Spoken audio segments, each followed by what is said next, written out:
मित्रों प्रणाम। हमारा आज का विषय है मुक्त रहो और मुक्त जियो। कृपया चैनल को सब्सक्राइब करें और बेल आइकॉन को भी प्रेस कर लें। मित्रों, प्रकृति ने तो मनुष्य को मुक्त ही पैदा किया है। प्रकृति ने उसे अपनी संस्कृति दी है और अपनी परंपराएं भी दी हैं। इसलिए विश्वास प्रकृति पर ही करना चाहिए और हमेशा जीवन के निकट ही रहना चाहिए। फिर मिथ्या परंपराओं और मिथ्या धर्मों की क्या आवश्यकता है।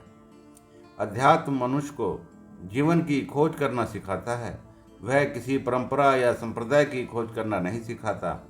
जो संस्कृति जीवन पर थोप दी जाती है वह कभी जीवन की संस्कृति नहीं बन सकती। जीवन की संस्कृति तो स्वतः ही अपने आप फूटती है और उसका एहसास भी सबसे सुखदायी होता है। जीवन की संस्कृति को जीने में ही सुख मिलता है। बाहर से थोपी गई संस्कृति तो मात्र कचरे के समान ही होती है, वह तो जीवन में दुर्गंध ही फैलाएगी। परंतु यह दुर्गंध आने वाली पीढ़ियों के लिए मुसीबत बनती जा रही है। उन्हें चाहते हुए या न चाहते हुए भी समाज की सांप्रदायिक और धार्मिक शैली को अपनाना ही पड़ता है, वरना धर्मांध लोग उनके लिए मुसीबतें खड़ी कर देते हैं।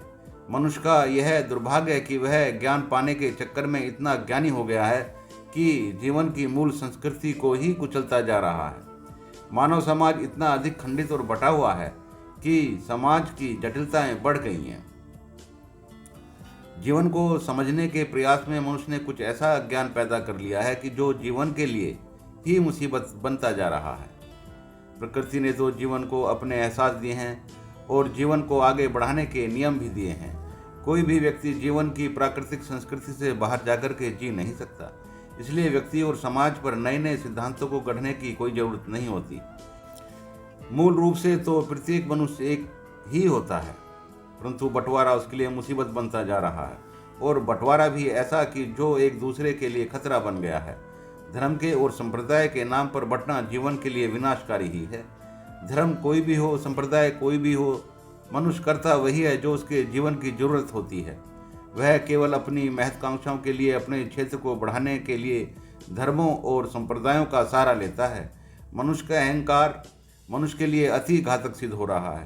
परंपराओं और धर्मों से यदि मनुष्य को मुक्ति मिल जाए तो मानवता का बहुत भला हो जाएगा, क्योंकि ये बनाई हुई संस्कृतियां जीवन को कोई लाभ तो नहीं देती हैं, बल्कि जो जीवन की मूल संस्कृति है उसको मिटा अवश्य देती हैं।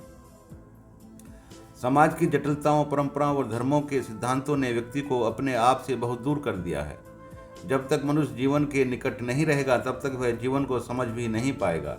व्यक्ति की आध्यात्मिक चेतना तभी जागृत होती है तब वह सांसारिकता से मुक्त हो जाता है, जब वह समाज के बनाए हुए नियमों से मुक्त हो जाता है और जीवन की मूल संस्कृति में प्रवेश कर जाता है। परंतु धार्मिक कट्टरता का खतरा हर समय मनुष्य के सर पर मंडराता रहता है, क्योंकि कुछ लोग जीवन को सहजता से जीने में विश्वास नहीं रखते। वे जीवन की स्वतंत्रता को कुचलना ही चाहते हैं। जो व्यक्ति मानवता के लिए अपने आप को समर्पित करना चाहता है वह डरा हुआ है, इसलिए जीवन के सामने बड़ी विषमताएं आ गई हैं।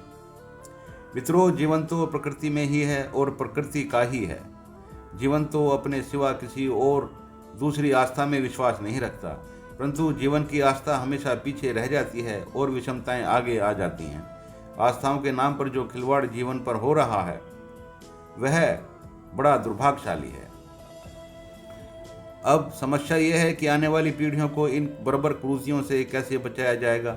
परंपराओं और आस्थाओं के नाम पर जिस तरह जीवन की सहजता और मौलिकता को कुचला जा रहा है वह तो बड़ा असहनीय ही है।